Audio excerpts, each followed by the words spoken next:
চায়ের গুঁড়োর সঠিক ব্যবহার জেনে নিন। বন্ধুরা, আমরা সবাই কিন্তু চায়ের গুঁড়োটা ব্যবহার করি।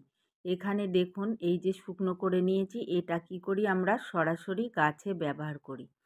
তো অনেক সময় কি হয়, গাছের কিন্তু শিকড় পচে যায়, ডাইব্যাক হয়, হয়ে কিন্তু পচে যায়। এই যে ব্যবহার করছি, উপরে দিয়ে দিলাম হালকা করে।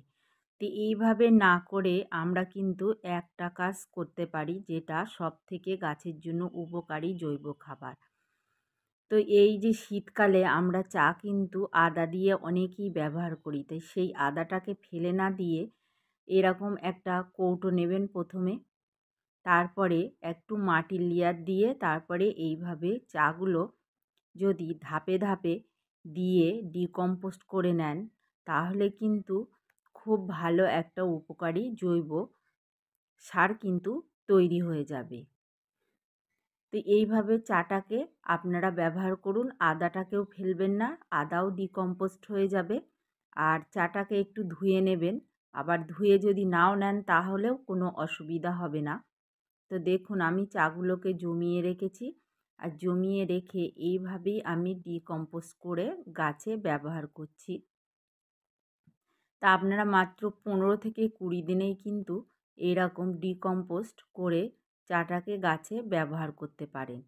তো তার উপরে আবার একটু লেয়ার দিয়ে দেবেন। এখানে কিন্তু কোনো রাসায়নিক সার দেবেন না, রাসায়নিক সার দেওয়ার কোনো প্রয়োজন হবে না, এখানের এইভাবেই দিলে কিন্তু যথেষ্ট। তো হয়ে গেছে। এরপরে আমি আপনাদেরকে দেখিয়ে দিচ্ছি। দেখুন, আমি 2 কৌটো রেখে দিয়েছিলাম, এই যে।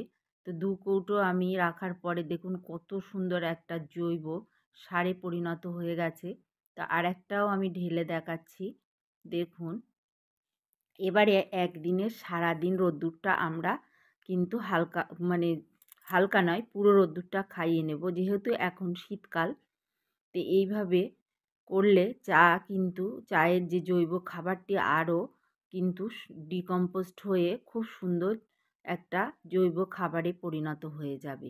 আর এবারে এই খাবার আপনারা গাছ অনুযায়ী গাছের গোড়ায় পরিমাণ মতো দিয়ে দেবেন, বা যে কোনো খাবারের সঙ্গে গাছে মিশিয়ে ব্যবহার করতে পারেন, মাটির সঙ্গে মিশিয়ে গাছও বসাতে পারেন, তাহলে গাছের দ্রুত বৃদ্ধি হবে। তো চাটা আমি বলবো এই শীতকালে আপনারা এইভাবেই ডিকম্পোস্ট করে ব্যবহার করুন। শীতকাল কেন, গরমকাল সারা বছরই এইভাবে যদি ব্যবহার করেন, তাহলে আপনার গাছের গ্রোথ কিন্তু দ্রুত বৃদ্ধি হবে।